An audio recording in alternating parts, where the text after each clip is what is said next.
about 3 weeks after it opened, and a lot of, I hadn't done that many movies up until the time I did that. I think I had done a couple of films, and I wasn't very well known or anything. And then I did that movie, and it was seen by everybody who was going to see it. It was a very, very popular movie, and I got a call from the national commander of the DAV, Disabled American Veterans, and they said they had their convention coming up in a couple of weeks, and they asked me if I would come to the convention. And I really didn't know much about the DAV. I didn't know anything about the DAV. But I had been playing a wounded soldier in Forest Gump. They wanted to give me something for the portrayal of Lieutenant Dan. So I went to their national convention, and I was in a hotel. It was a big hotel in Chicago, the national convention there in 1994.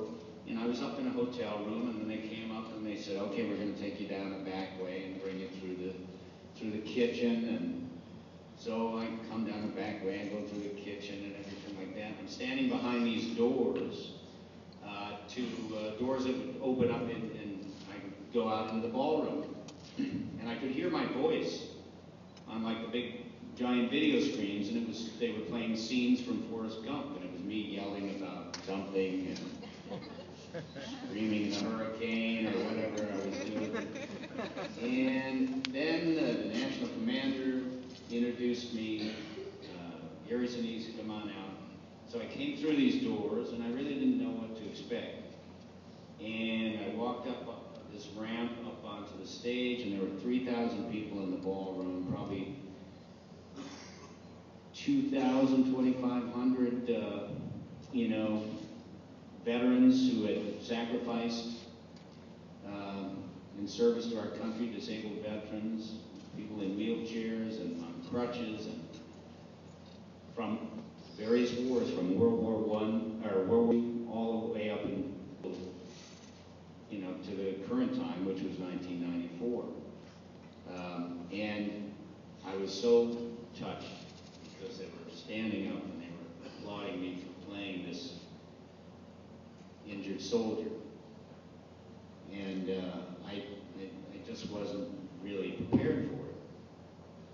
They gave me this honor because they felt that the portrayal of Lieutenant Dan up until that at that time was a very positive portrayal of an injured serviceman.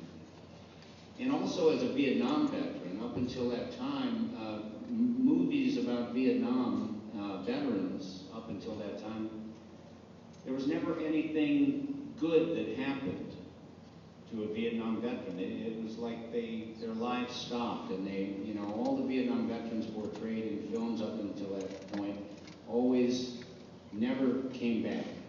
They always couldn't make it. They would, drink too much, or go into a tower with a rifle, or end up in jail. It was like, they couldn't come back from their experience. And while that's true for some of our Vietnam veterans, there was a whole group of Vietnam veterans that put their service in perspective, put what happened to them in perspective, and moved on with their lives. And so for the first time, there was a portrayal of a Vietnam veteran who actually was able to accept what happened to him and be resilient, get through it. Through the help of a friend, Forest Gump, he's able to kind of overcome some of the obstacles. And the great thing about that story is that he's standing up at the end. He's clean cut, he's moved on, he's a millionaire, and he's moved on with his life. And so when I started visiting service members after September 11th, everywhere I was going for the USO or the hospitals or something, people were calling me Lieutenant Dan, because they didn't know my name. They knew my face, so they called me Lieutenant Dan.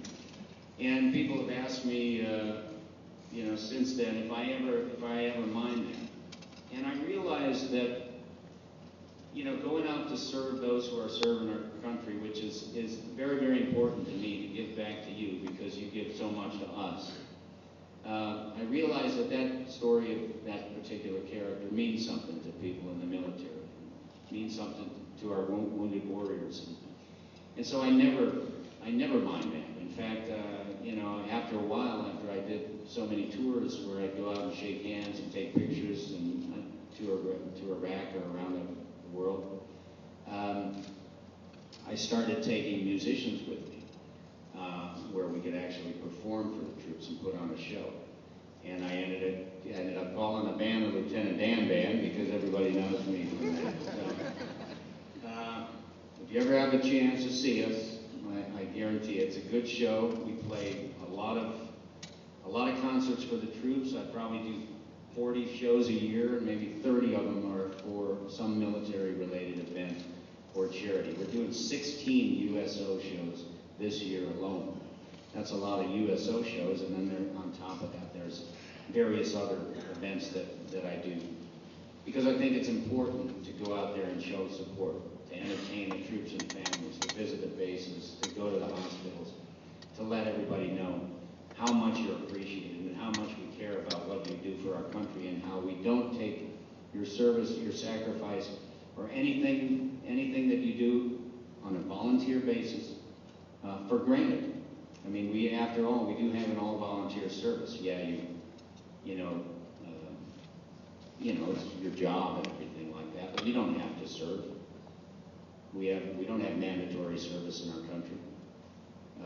We have a volunteer service. There's 300 million people that live in the country, and about half a percentage point actually serve and defend our country. Thank you.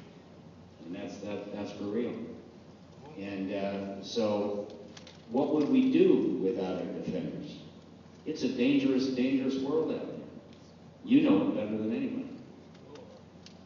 We'd be in trouble without our volunteer defenders. So what if nobody volunteered to serve? Then we'd have to draft people. We'd have to bring them in. We'd have to force people to do it, or we wouldn't have a defense of our country. So God bless you for everything you do for our country. It's always my honor to visit you and to say thank you, and to play for you, and to try to do something to show my appreciation. Because what you give is much more than, I get a lot more from what you give than I can possibly give back. Being able to visit you here today and to say thank you to you is my privilege. And I just want you to know that my website is ltdanband.com. So you can go to that website and you can see what the Lieutenant Dan Band has been doing out there for the past 6 or 7 or 8 years, and the places that we've been. And also, just in closing, one of the programs that I started back in 2004 was a program called Operation Iraqi Children, where we send school supplies to the troops overseas. I was able to visit some schools in 2003 in Iraq, and I saw the interaction of the troops with the kids and how positive it was for these kids to have their school rebuilt by the American soldier. And so I started sending school supplies to the troops all around the world where they're deployed. We have a deployment going down to Haiti next month from Southern Command is taking a civil affairs mission down there where the schools, and we're going to supply them with 3,000 school supply kits from our program. That money and those supplies come from all over the country of people who just want to pitch in and do something that helps the troops help other people. So there's all kinds of great efforts. I've been privileged to team up with so many people around the country. We're just trying to fill the gaps and make sure that our service members are supported. That we got the gear in the rear for you, and we're trying to help to make sure that you get what you need when you need it. Thank you so much for serving our country. God bless America. Thank you.